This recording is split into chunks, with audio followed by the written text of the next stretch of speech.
Assalamualaikum warahmatullahi wabarakatuh.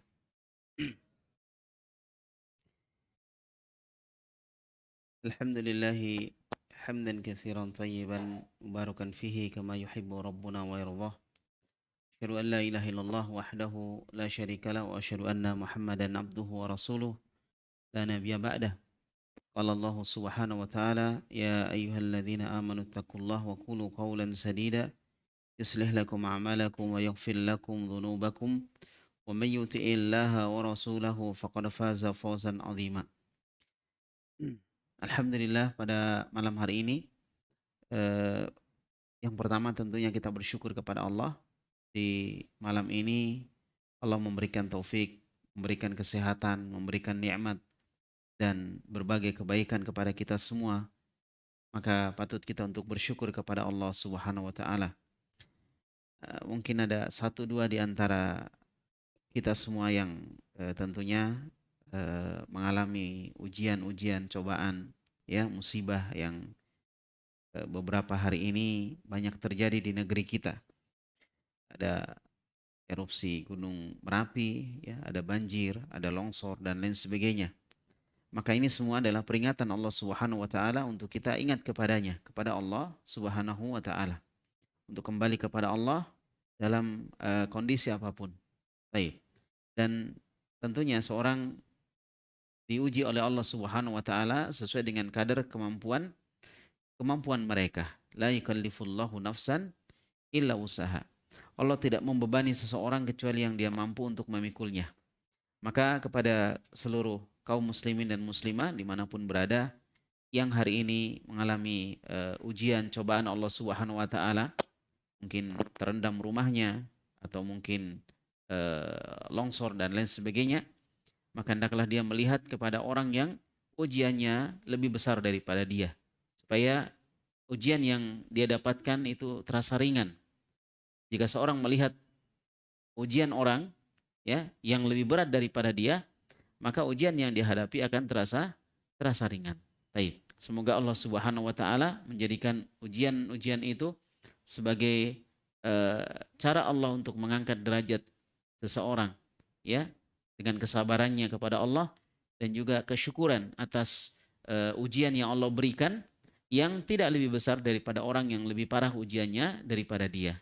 Barakallahu fikum.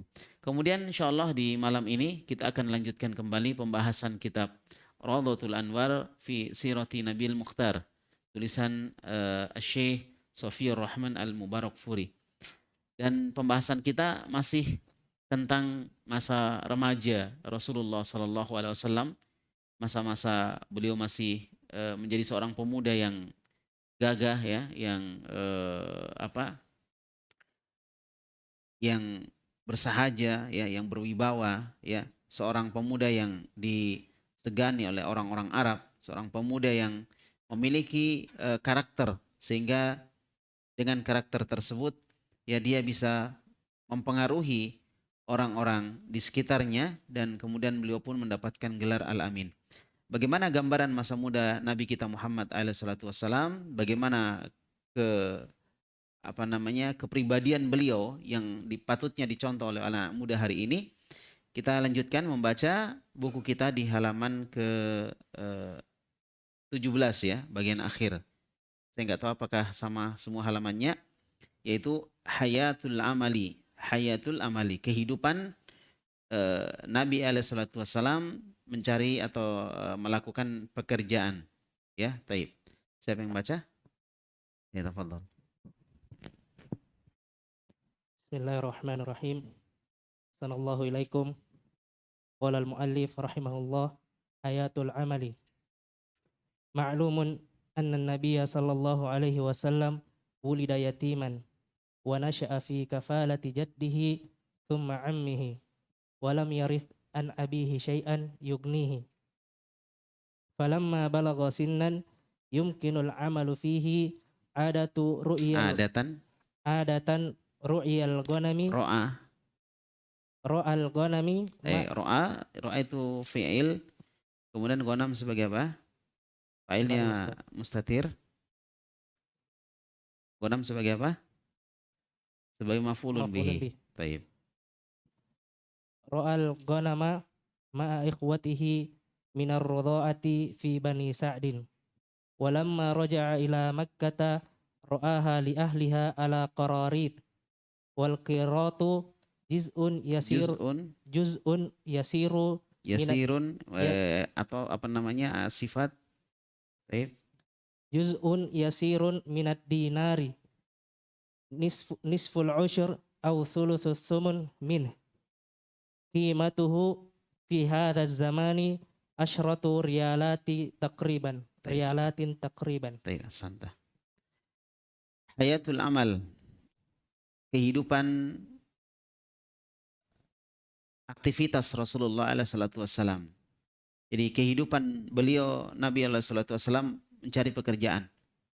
Jadi Nabi sejak dulu ya itu semangat dalam bekerja, beramal. Semangat ini yang kita lihat kaum muslimin di hari ini itu mulai pudar. Semangat untuk bekerja, untuk beraktivitas, untuk berkegiatan itu sangat kurang sekali. Kebanyakan kita lebih senang melakukan kegiatan-kegiatan yang sifatnya sifatnya online. Semuanya serba online. Sampai hampir nggak ada offline. Belajar saja harus online ya. Nah, baik. Kemudian belanja juga online. Apa semua yang online? Ya, lama-lama berkeluarga juga online. Gimana ya? Baik. Jadi semuanya serba online. Ya, kalau menikah online ada, tapi yang berkeluarga online ini yang belum ada. Ya, suatu antum mau bikin juga itu ya. Jadi suaminya tinggal di satu tempat, istrinya tinggal di satu tempat, nggak pernah ketemu, pokoknya online semua. Nanti anaknya online juga. Ala kulli hal itulah yang terjadi sekarang. Zaman dulu itu nggak ada seperti itu. Jadi mereka memang harus kerja secara langsung. Maka Nabi kita Muhammad SAW disebutkan ma'lumun anna Nabiya SAW wulida yatiman. Perkara yang sudah dipahami bersama, dimaklumi bahwa Nabi Muhammad SAW itu dilahirkan dalam keadaan yatim. Jadi bapaknya sudah nggak ada. Walaupun ada sebagian pendapat ulama yang mengatakan bahwa bapaknya masih hidup waktu Nabi lahir. Tapi itu pendapat yang lemah. Pendapat yang kuat bahwa beliau itu lahir dalam keadaan apa? Yatim. Ya, bapaknya sudah meninggal. Baik. Bapaknya meninggal ketika kapan? Bapaknya meninggal ketika melakukan perjalanan dagang. Pulangnya atau kembalinya? Pulangnya atau kembalinya? Hah? Oh iya, bukan salah. Pulangnya atau berangkatnya? Ayo. Bapaknya Nabi. Jadi bapaknya sama kakeknya, bapaknya Nabi sama bapaknya kakeknya Nabi ya yang meninggal di perjalanan ketika dagang. Taib. Kalau bapaknya kakeknya Nabi berarti siapa? Hashim. Bapaknya kakeknya Nabi siapa? Hashim. Hashim bin Abdi Manaf. Beliau juga meninggal di perjalanan. Perjalanan ketika apa? Menuju ke Syam atau kembali dari negeri Syam? Menuju ke negeri Syam. Adapun Abdullah ibnu Abdul Muttalib ya kembali dari negeri Syam atau menuju ke negeri Syam? Kembali dari negeri Syam. Meninggal di daerah sekitar Madinah, ya di sekitar Madinah. Baik. Jadi Nabi lahir, bapaknya sudah meninggal, yatim. Ini menunjukkan bahwa ini ujian pertama bagi Nabi kita Muhammad alaihissalam. Di tengah-tengah keluarga yang punya pengaruh besar di Mekah, ya suku Quraisy dan kakek beliau Abdul Muttalib luar biasa pengaruhnya. Baik pengaruh terhadap orang lain atau pengaruh terhadap anak-anaknya.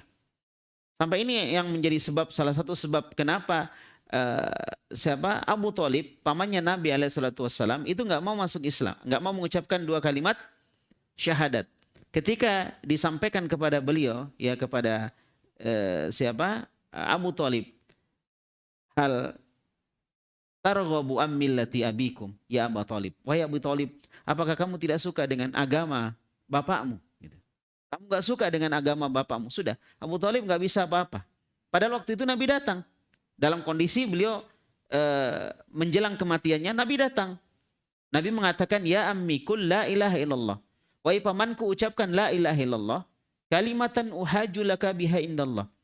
Sebuah kata, kalimat yang aku bisa jadikan bukti di hadapan Allah Subhanahu wa taala. Fa'aba Abu Thalib. Abu Thalib gak ucapkan itu. Gak mau dia ucapkan. Padahal Nabi yang langsung membimbing. Nabi yang langsung membimbing dia untuk mengucapkan apa? La ilaha illallah. Ini salah satu syariat di dalam agama kita, yaitu mentalkin orang yang mau meninggal dengan ucapan apa? La ilaha illallah. Lakkinu mautakum bila ilaha illallah.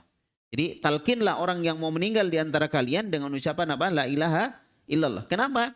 Karena orang yang mengucapkan la ilaha illallah, orang yang mengucapkan la ilaha illallah, maka Allah Subhanahu wa taala akan bebaskan dia dari api neraka, atau Allah Subhanahu wa taala akan masukkan dia ke dalam surga. Man kana akhiru kalamihi la ilaha illallah dakhalal jannah. Siapa yang kalimat terakhirnya adalah la ilaha illallah, maka Allah akan masukkan dia ke dalam surga. Maka Nabi ingin pamannya masuk Islam. Tapi pamannya ini cinta dengan Nabi. Dia lebih cinta kepada Nabi daripada kepada siapa? Anaknya sendiri. Tapi Masya Allah ya. Tapi Masya Allah. Pengaruhnya Abdul Muttalib, kakeknya Rasulullah, ayah dari Abu Thalib, itu sangat besar sekali. Ini juga menjadi sebab Abu Thalib berat untuk meninggalkan agama orang tuanya. Nah, ini menunjukkan bahwa Abu Thalib saat itu punya kekuasaan, punya pengaruh. Nabi lahir di keluarga yang punya pengaruh. Jadi kalau bahasa kita, beliau lahir di tengah bangsawan, orang-orang bangsawan. Itu Nabi kita Muhammad sallallahu alaihi wasallam. Tapi ujian pertama beliau adalah beliau dilahirkan dalam keadaan apa tadi? Yatim. Dalam keadaan yatim. Berarti beliau jadi miskin di keluarga terpandang, tapi belum miskin. Ya.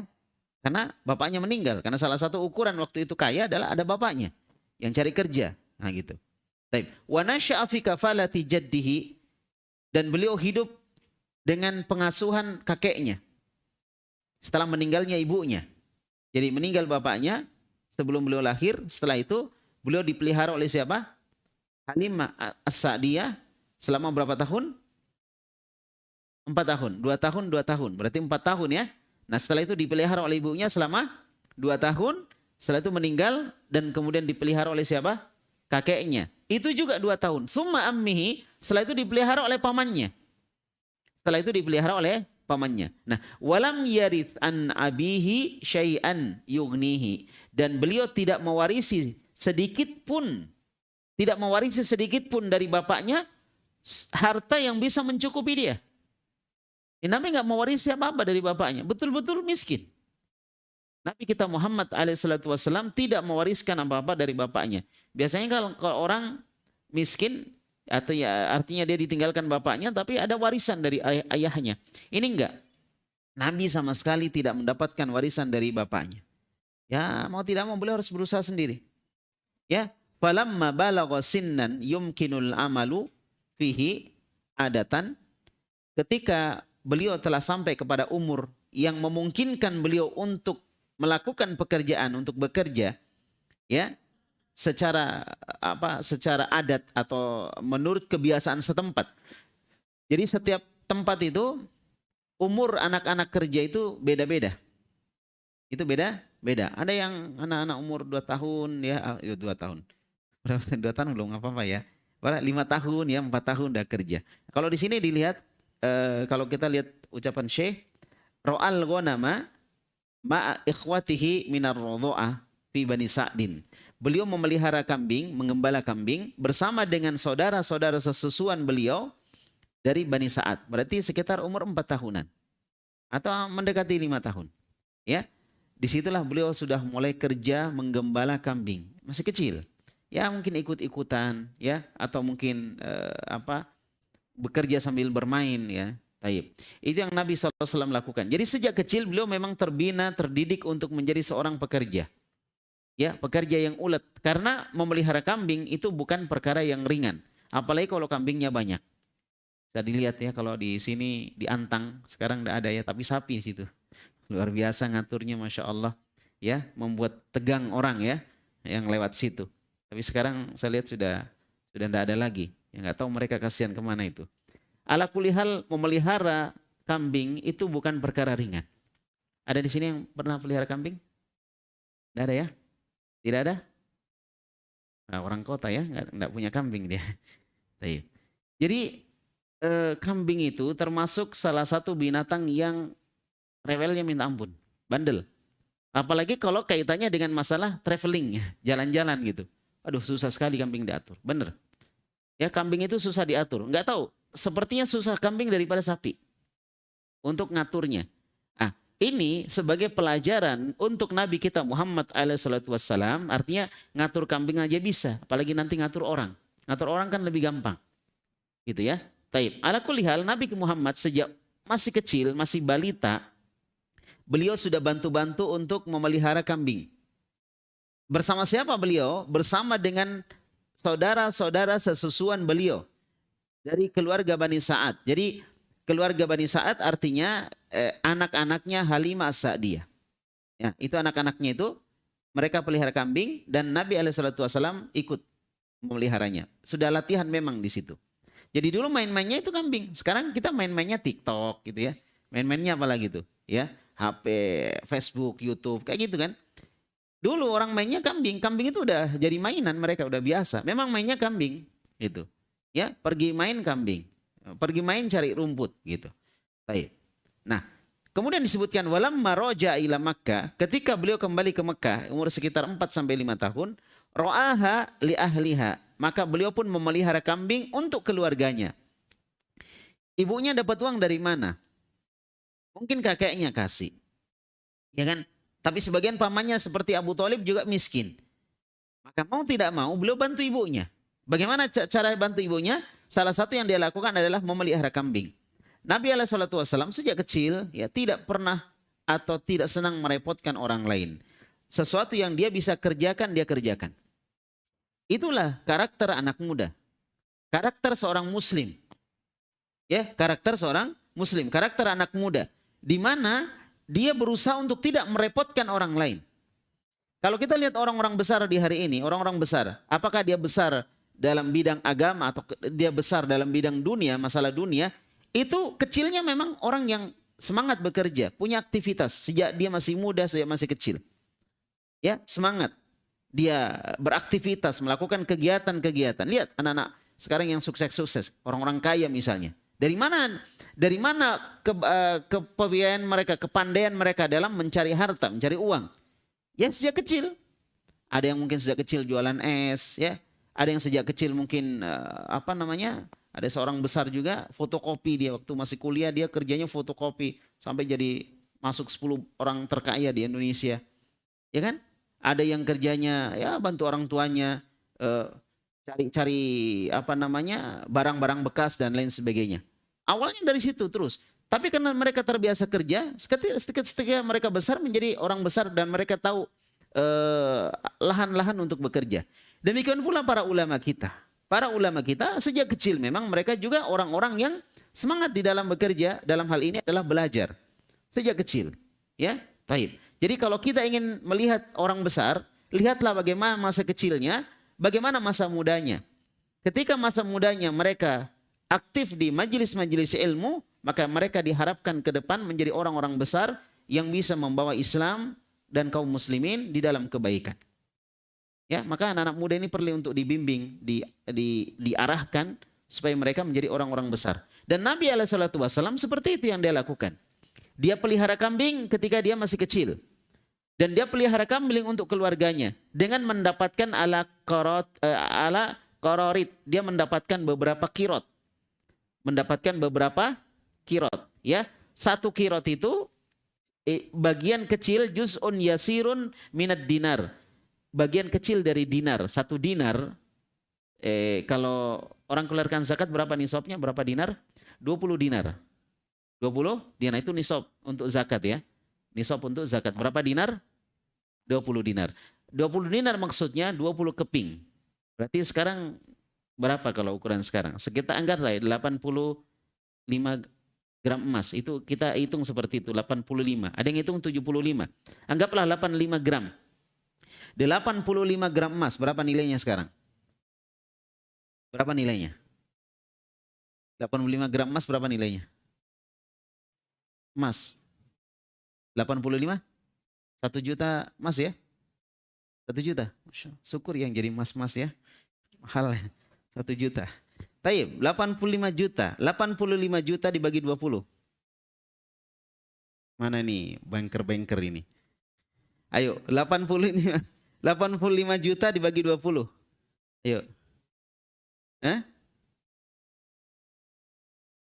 Aduh, nggak cocok kalian jadi pegawai bank kalau begini. Ayo, berapa? 4 juta 250. Taib. Jadi kira-kira 1 dinar itu kalau kita hitung sekarang 4 juta 250. Dan beliau cuma dapat beberapa kirot. 1 kirot itu bagian kecil dari 4 juta 250 ini tadi. Kita langsung poinkan saja supaya enak, membayangkannya enak. Nah, itu sekitar nisfu al-usyar, setengah dari 1/10. Setengah dari 1/10. Berapa itu? Nanti ada jumlahnya di sini. Setengah dari 1/10 atau thuluthut thumun, 1/3 dari 1/8. Dari 1/8 diambil lagi 1/3-nya. Ya. Qimatuhu fi hadzal zaman, nilainya pada zaman ini kira-kira asyratu rialat, sekitar 10 real. Sekitar 10 real. 1 real berapa rupiah? 1 real berapa rupiah? 1 real. 4,5 atau 3.000? 4,5 ya? Tinggi ya, Masya Allah. Iya, 4,5. 4,5 kali 10. 4.500 ya? 4.500 kali 10. Berarti berapa? 4-nya. Jadi kira-kira sekitar segitu sehari. 45.000 atau 50.000 atau sampai 100.000. Ya sekitar itu yang beliau dapat dari beliau memelihara kambing, ya, dari upah yang diberikan kepada beliau. Nah, Nabi sejak kecil udah kerja dan dia jadi orang besar. Ya, nggak bisa jadi orang besar kalau sejak kecil kita tidak punya aktivitas. Makanya life skill untuk kita bisa hidup itu penting.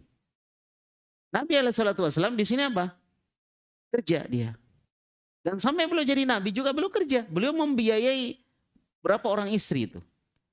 Ya, antum baru biayai 1 istri udah teriak-teriak. Berapa istri yang beliau biayai? Luar biasa. Ya kan? Artinya beliau kerja. Di sisi lain Nabi nggak boleh dapat sedekah. Nabi nggak dapat sedekah. Nabi nggak makan uang sedekah. Kalau kita kan boleh ya. Iya, kita boleh. Nabi nggak makan uang sedekah. Berarti beliau kerja. Ini luar biasa. Jadi Nabi SAW bisa melakukan apa yang beliau lakukan ketika beliau diangkat jadi Rasul. Memimpin keluarganya, memimpin anak-anaknya, memimpin umat, ya, dan memimpin negara. Itu karena sejak kecil beliau melatih diri untuk punya life skill, punya keterampilan. Salah satu keterampilannya tadi dia pelihara kambing, itu sebuah keterampilan. Keterampilan memimpin. Keterampilan apa? Memimpin. Sehingga beliau kelihatan kepemimpinannya. Saya nggak tahu sudah diceritakan belum tentang ketika dibangunnya Ka'bah. Belum ya? Salah satu kisah ketika dibangunnya Ka'bah oleh orang-orang Quraisy, waktu itu kan mereka hampir berkelahi dan hampir bertempur mereka. Cuma gara-gara siapa yang berhak untuk mengangkat Hajar Aswad ke tempatnya semula. Ini dipertengkarkan sampai mereka mau berperang gara-gara itu. Kemudian diputuskan, siapa yang besok pertama datang, maka dia yang berhak untuk mengangkat Hajar Aswad ke tempatnya. Ternyata besok yang pertama datang Rasulullah Sallallahu Alaihi Wasallam. Apa yang beliau lakukan? Tayyib. Beliau ambil selendangnya. Intinya sebenarnya orang-orang semua sepakat kalau Nabi yang angkat. Nggak ada masalah kalau dia angkat sendiri. Tapi beliau tidak lakukan itu. Beliau taruh selendangnya, diangkat Hajar Aswad itu di atas selendang tersebut. Kemudian dipanggil tokoh-tokoh suku-suku yang ada untuk memegang ujung-ujung dari selendang tersebut. Kemudian diangkat bersama-sama. Ini nggak akan keluar kecuali dari orang yang terbiasa memimpin. Jadi kepemimpinan itu penting. Antum harus belajar kepemimpinan. Tidak harus belajar kepemimpinan ikut pelatihan kepemimpinan, nggak harus. Ya, memelihara kambing, memelihara hewan, itu ada latihan kepemimpinan di situ. Paham ya, anak-anak muda ini terutama anak muda. Kalian ini calon-calon pemegang beberapa pos-pos di masa yang akan datang. Kalian harapan pemuda, harapan bangsa, negara. Kalian harapan masyarakat, sekaligus harapan pemudi juga ya. Nah, karena pemuda harapan pemudi ya. Aneh kalau pemuda harapan pemuda juga. Wah ini aneh ini. Pemuda harapan pemudi. Kalian harapan. Maka sejak sekarang antum harus punya skill. Harus punya keahlian. Kalau misalnya antum tidak punya keahlian di bidang dunia misalnya, paling tidak antum punya keahlian di bidang agama. Antum belajar serius. Gak usah jauh-jauh, cuma pintar belajar ngaji saja. Pintar ngaji, itu sudah skill itu. Antum bisa ajarkan. Bahkan Nabi mengatakan apa? Dalam hadis Bukhari, khairukum man ta'allama al-Quran wa 'allama. Sebaik-baik kalian adalah orang yang belajar Al-Quran kemudian mengajarkannya. Baik. Antum jangan bergantung kepada orang. Antum harus bisa sendiri. Terutama anak-anak muda ini ya, harus bisa sendiri. Kalau perlu, yang belum menikah, uang panai cari sendiri. Jangan bergantung orang tua. Cari sendiri. Bisa enggak kira-kira? Bisa? Enggak bisa enggak nikah? Bisa tidak? Antum cari sendiri. Jadi sejak muda antum kerja sendiri. Sambil belajar, misalnya antum belajar. Oke, antum belajar. Antum hadir di majelis ilmu. Tapi antum juga bekerja. Itu yang membuat bangga pasangan antum nanti. Ya, calon suaminya dan nanti jadi suaminya adalah orang-orang yang uang pendeknya dia cari sendiri. Masya Allah. Luar biasa itu. Ya, seperti itu. Nah, ini pelajaran yang bisa kita ambil dari bagaimana Nabi kita Muhammad SAW sejak kecil beliau melatih keahlian beliau. Beliau melatih keahlian beliau. Baik, nanti akan ada lagi bagaimana keahlian beliau di bidang yang lainnya lagi. Baik, lanjut lagi.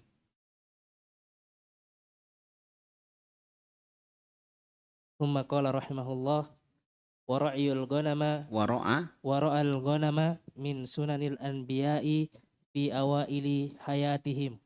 Faqad qala sallallahu alaihi wasallam marratan ba'da an akramahallahu bin nubuwati ma min nabiyyin illa wara'aha. Baik.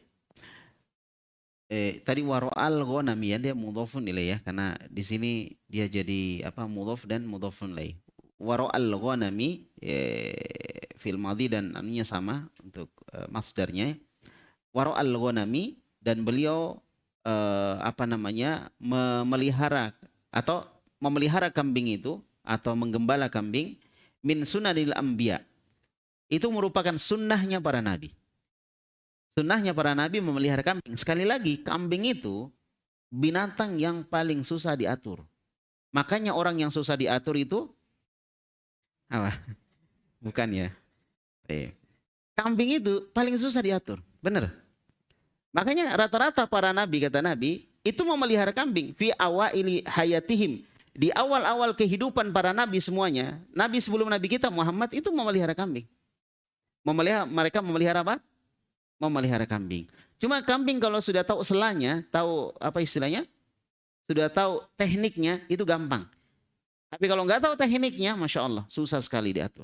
Tapi kalau sudah tahu tekniknya, terbiasa kita bergaul dengan kambing dengan berbagai jenisnya, insya Allah mudah kita untuk memeliharanya, untuk menggembalakannya.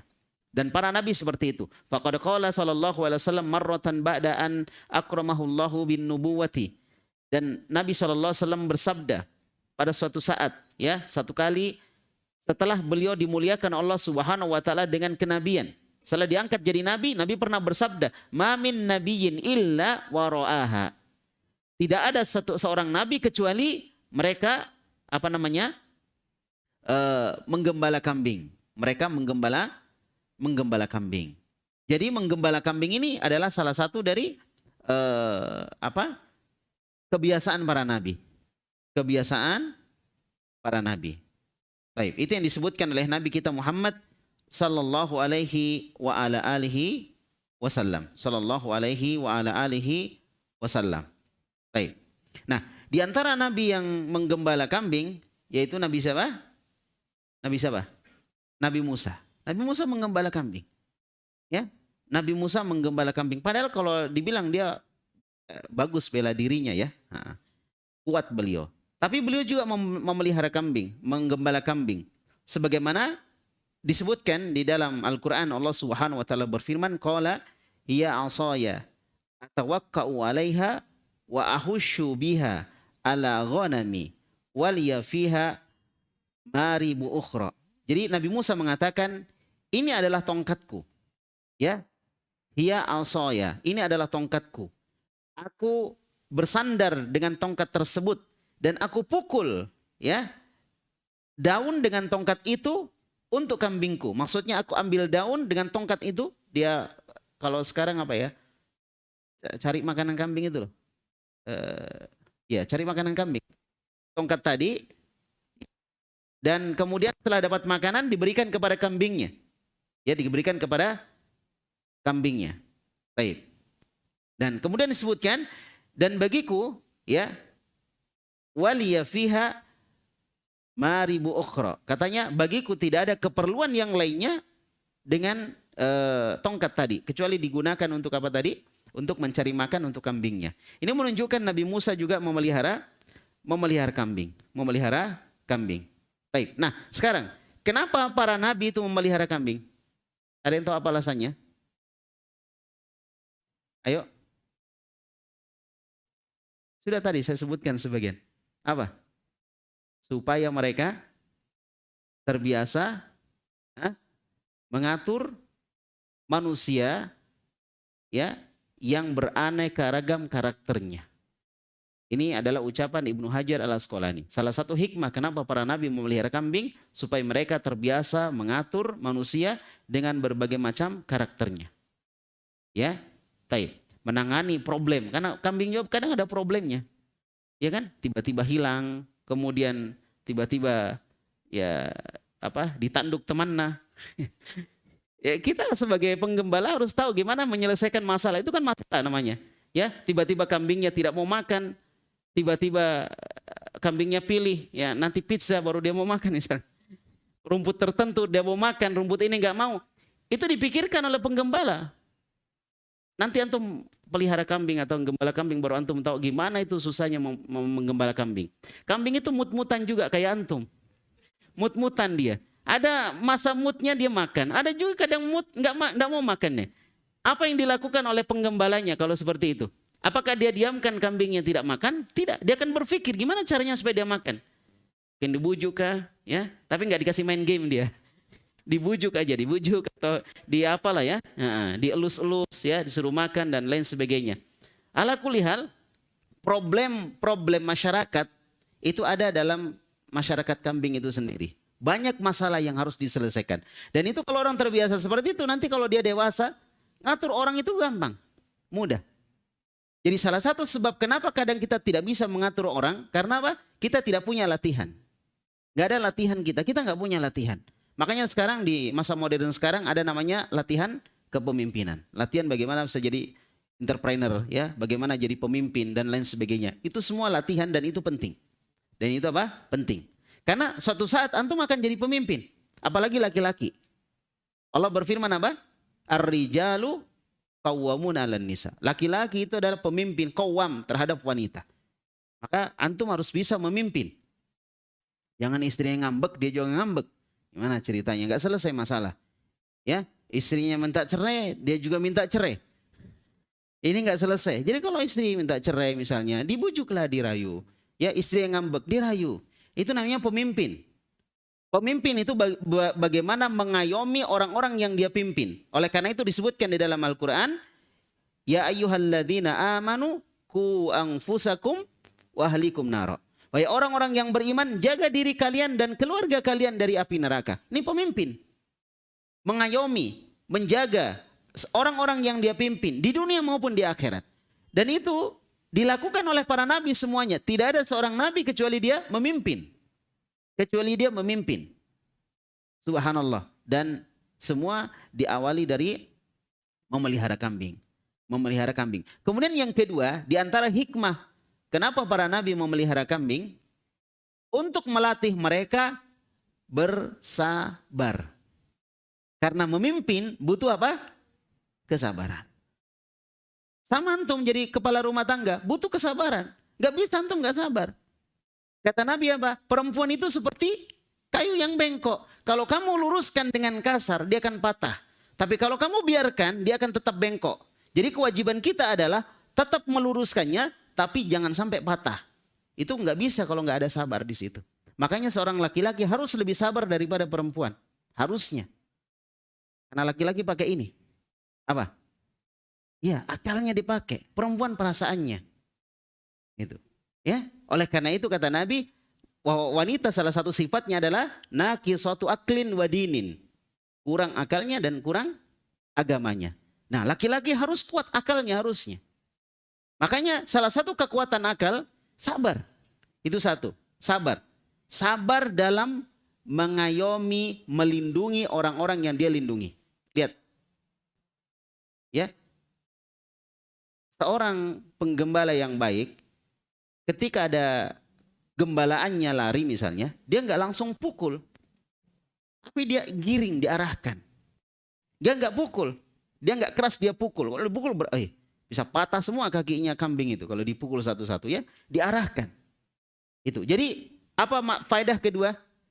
Kenapa para nabi memelihara kambing? Supaya mereka dilatih untuk apa? Bersabar ya di dalam mengayomi dan melindungi umatnya nanti. Baik. Karena kambing itu dia kan berkembang biak. Kalau misalnya 1-2 masih enak. Tapi kalau sudah banyak kambingnya, luar biasa, ngaturnya luar biasa. Makanya saya sarankan antum pelihara kambing juga. Supaya antum tahu gimana ngatur. Kalau antum sudah terbiasa itu insya Allah antum berkeluarga juga terbiasa seperti itu dan insya Allah lebih sabar gitu. Lebih sabar. Taib. Wallahu alam bishawab. Taib. ثم قال رحمه الله ولما شاب النبي صلى الله عليه وسلم وبلغ الفتوة فكأنه كان يتجر فقد ورد أنه كان يتجر مع السائب ابن أبي سائب فكان خير الشريك له لا يجاري ولا يماري. ولما شب النبي صلى الله عليه وسلم وبلغ الفتوة فكأنه كان يتجر. Ketika Nabi SAW sudah syab, sudah mencapai umur pemuda, ya anak muda, dan beliau telah sampai kepada futuwah, futuwah itu al-fata, anak muda, sudah sampai ke umur dewasa, umur pemuda. Faka'annahu kana yattajiru, maka Nabi SAW itu mulai berdagang. Nah ini, life skill lagi.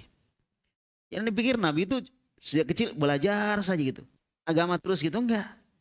Nabi belajar agama itu startnya kapan? Umur 40 tahun. Sebelumnya, kenapa Nabi dikenal sebagai orang yang bijaksana, sebagai orang al-amin bahkan ya, orang yang jujur, amanah dan lain sebagainya.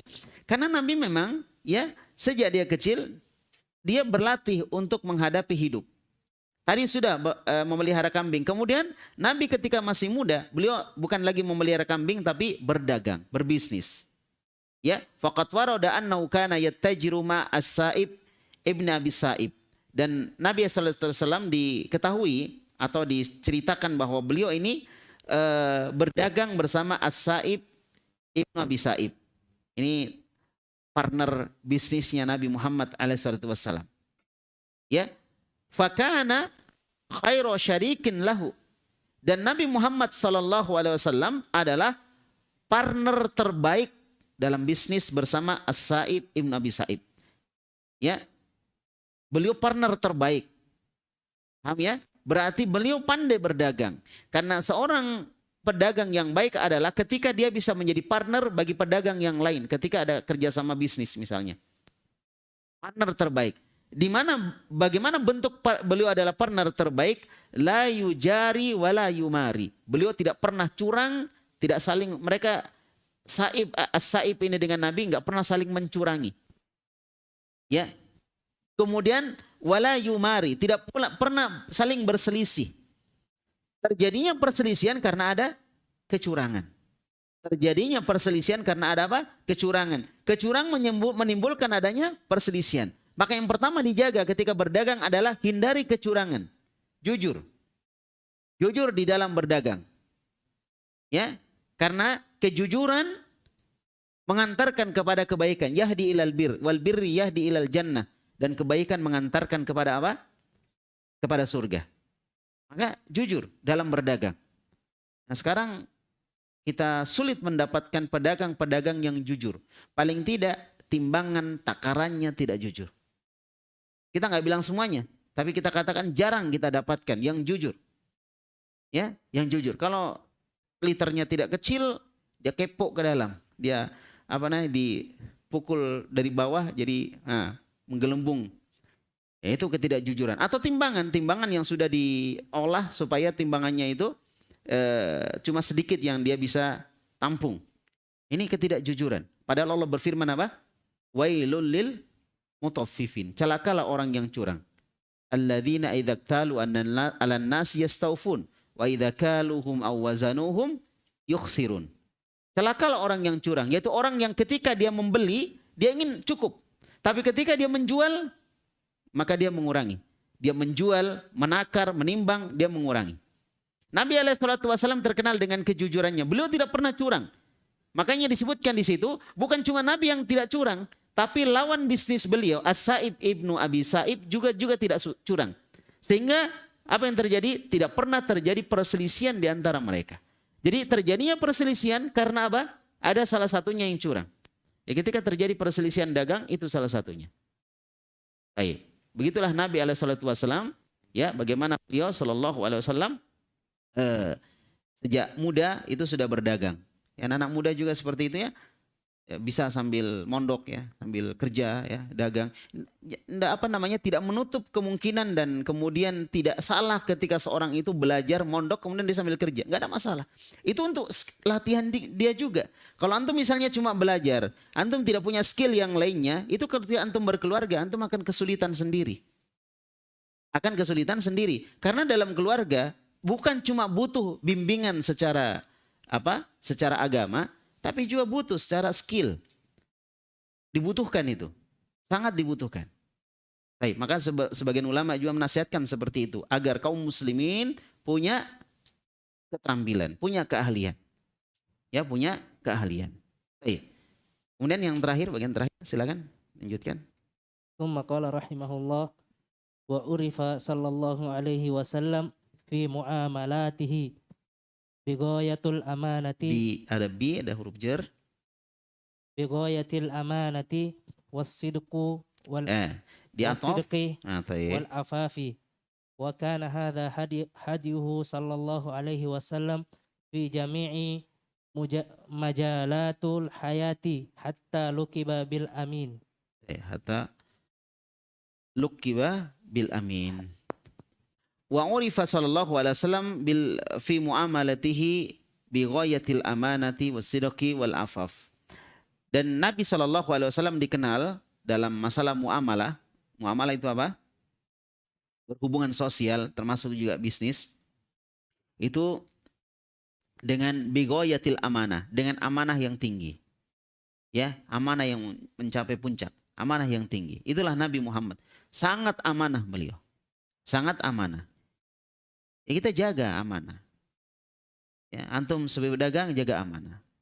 Antum sebagai murid jaga amanah. Antum sebagai pegawai misalnya jaga amanah. Ini yang menjadi ciri khas dari seorang muslim. Menjaga apa? Amanah. Ya. Baik. Kata Nabi SAW, adil amanah ila man mani'tamanaka wala takhun man khonak. Hendaklah kamu menjaga amanah kepada orang yang memberi kamu amanah. Dan jangan berkhianat kepada orang yang berkhianat kepada kamu. Paham maksudnya? Jadi kalau kita dikasih amanah, kita suruh jaga amanah itu. Apa perjanjiannya, itu yang dilakukan. Ya. Dan jujur itu lebih baik. Jangan ngeles. Ya, kita biasa ngeles. Jangan ngeles. Jujur. Kalau misalnya kita nggak bisa jalankan, kita bilang afwan gini. Sampaikan. Maaf saya tadi begini. Terus terang aja. Itu lebih bagus. Kata Nabi, laksanakan amanah kepada orang yang memberi kamu amanah dan jangan berkhianat kepada orang yang berkhianat kepada kamu. Kadang kita punya bos berkhianat kepada kita. Tapi kata Nabi, jangan kamu balas pengkhianatan mereka itu dengan kamu juga berkhianat. Jadi tugas kita adalah amanah. Itu tugas kita. Masalah orang berkhianat itu urusan dia. Walaupun kita menasihati, memberi masukan. Paham ya? Amanah, Masya Allah. Dan ini amanah adalah sesuatu yang pertama akan diangkat dari umat ini. Yang akan pertama hilang adalah apa? Adalah apa? Amanah. Termasuk juga amanah ilmiah. Termasuk juga amanah ilmiah. Karena sekarang lebih banyak tulisan-tulisan, ketikan-ketikan. Antum harus punya amanah ilmiah. Kalau itu ucapan bukan ucapan antum, sandarkan kepada siapa yang mengucapkan itu. Itu namanya amanah ilmiah. Jangan serampangan menyampaikan sesuatu, tidak jelas dari mana sumbernya. Ini namanya tidak amanah. Ini namanya tidak amanah. Saya katakan hadis ini lemah. Oh gitu. Padahal bukan dia yang bilang begitu. Ulama lain. Cuma dia bilang saya katakan begini. Itu enggak amanah namanya. Yang kedua, Nabi punya sifat apa tadi? Jujur. Nabi punya sifat jujur. Baik. Yang ketiga, Nabi punya sifat al-afaf. Menjaga diri, menjaga kehormatan. Walaupun Nabi cari kerja, dia butuh penghasilan. Tapi Nabi tetap menjaga kehormatan. Prinsip beliau jaga. Makanya tidak dikenal, baik Nabi masih kecil atau masih muda, waktu itu belum ada Islam, tidak dikenal bahwa Nabi pernah melakukan bentuk peribadatan kepada berhala. Itu salah satu bentuk Nabi menjaga afaf, menjaga kehormatan. Ya, Nabi juga tidak dikenal suka mempermainkan wanita misalnya. Waktu itu biasa wanita dipermainkan di masa-masa jahiliyah. Bagaimana wanita tidak punya harga sama sekali di masa jahiliyah. Tapi Nabi tidak melakukan itu. Nabi menjaga apa? Kehormatan. Nabi juga menjaga kehormatan dengan tidak berbohong. Nabi menjaga kehormatan dengan banyak macam yang Nabi lakukan. Yang intinya adalah beliau memegang prinsipnya sebagai orang yang amanah, jujur, dan orang yang dikenal baik di tengah masyarakat. Wa kana hadza hadyuhu sallallahu alaihi wasallam, maka inilah petunjuknya sallallahu alaihi wasallam fi jami'i majalatil hayah, di dalam semua sendi-sendi kehidupan. Hatta lukiba bil amin, sampai beliau digelari, diberikan gelar dengan al-amin. Apa al-amin? Ya, terpercaya. Semua terkumpul di situ. Terpercaya itu berarti dia jujur. Terpercaya itu berarti dia amanah. Terpercaya itu berarti dia tanggung jawab. Terpercaya itu berarti dia apa? Ya, macam semua terkumpul di kalimat al-amin tadi. Ini gelar yang tidak pernah diberikan kepada orang sebelum Nabi Muhammad sallallahu alaihi wasallam. Perhatikan bagaimana gelar didapatkan dengan Nabi Muhammad SAW menjaga karakternya dia. Dia menjaga karakter. Kalau dalam ilmu bisnis namanya dia punya branding, self branding ya. Dia punya punya karakter yang orang nggak punya. Maka beliau punya branding sendiri. Apa brandingnya beliau? Al-Amin. Digelari beliau dengan Al-Amin. Ini tidak pernah disematkan kepada orang-orang sebelum beliau. Nggak ada orang dapat gelar Al-Amin kecuali siapa? Kecuali Nabi Muhammad SAW. Itulah karakter. Dan ini terbina sejak Nabi masih kecil terus sampai beliau dewasa. Bukan tiba-tiba begitu. Tapi ini dilatih. Ini apa? Dilatih. Beliau berlatih. Dilatih jujur, dilatih amanah dan lain sebagainya. Dilatih tanggung jawab. Dan apa yang beliau lewati dari kehidupan beliau sebagai orang yang tidak punya, sebagai orang miskin, beliau harus mencari nafkah sendiri. Ini membentuk karakter beliau yang kemudian beliau digelari dengan Al-Amin tadi. Nah, baik, sudah waktu Isya masuk ya. InsyaAllah nanti kita lanjutkan lagi di pembahasan kita akan datang. Masih bagaimana Nabi SAW menjalani kehidupan beliau ya dengan pekerjaan yang beliau lakukan. Baik, InsyaAllah di pertemuan akan datang akan kita lanjutkan. Nah, semoga apa yang kita sampaikan pada malam hari ini memberikan pencerahan untuk kita semua. Kita bisa mengambil banyak faedah di sini. Sebagai kepala keluarga kita bisa mengambil faedah. Sebagai santri kita bisa mengambil faedah. Sebagai anak muda juga kita bisa mengambil faedah. Nabi uswatun hasanah. Pada setiap kehidupan. Beliau ini bisa diambil contoh oleh siapa saja. Ya, beliau bisa diambil contoh oleh siapa saja. Pemuda bisa ngambil contoh dari Nabi. Orang tua bisa ngambil contoh dari Nabi. Orang sudah berkeluarga bisa ngambil contoh dari Nabi. Anak kecil bisa ngambil contoh dari Nabi. Semua ada pada Nabi SAW. Maka ketika Nabi SAW ya ditanya Aisyah, bagaimana akhlaknya Rasulullah? Apa kata Aisyah? Khuluquhu Al-Quran. Akhlaknya Rasulullah adalah Al-Quran. Oleh karena itu, kalau mau lihat bagaimana Al-Quran dijalankan, lihatlah Nabi Muhammad SAW dan beliau adalah benar-benar sebagai uswatun hasanah, contoh yang baik. Perhatikan, uswatun hasanah ini dalam bentuk nakirah. Bentuknya universal. Ya. Jadi uswatun hasanah kalau dalam bahasa Arab namanya nakirah, bukan ma'rifah. Menunjukkan bahwa dia mencakup semuanya. Semua hal yang ada pada Nabi adalah contoh yang baik. Ucapannya, perbuatannya, dan lain sebagainya yang ada pada diri Nabi adalah contoh yang baik. Semoga Allah Subhanahu wa taala memudahkan kita untuk mencontoh beliau, dan sebagai bukti cinta kita kepada beliau adalah mencontoh beliau. Dan kata Nabi SAW, al-mar'u ma'aman ahab. Seseorang itu akan bersama dengan orang yang dia cintai. Maka ketika seorang cinta kepada Nabi SAW, maka diharapkan nanti insya Allah dia bersama dengan Nabi SAW. Ya, banyak berdoa dan berusaha.